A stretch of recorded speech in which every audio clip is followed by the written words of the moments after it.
Tengo un duro en la cabeza que hace duro y no me deja.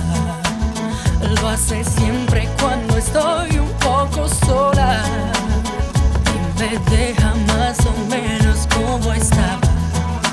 Si pudiera detener yo tus pasos un momento, descubrir en dónde estés. Si me estás llevando dentro, menos mal que entre tú y yo naciendo un sentimiento que hace duro. Yo te llamaré, más dame tú una excusa. Olvidaste darme el número de casa. No consigo imaginarme toda sola. Qué pecado si no te lo digo ahora.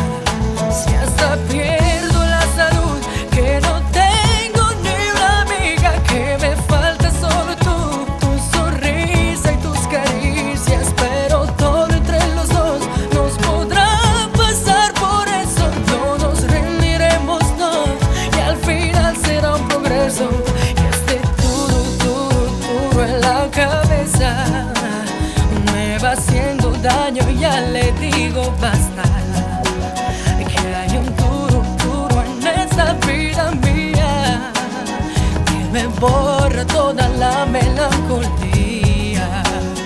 Y mañana probaré a dejar de ser perversa. Me divierto más así, sin dejar de ser princesa. Y quizás te cantaré muy bajito dos canciones, tú te las escucharás, sentirás mil emociones, te enamorarás.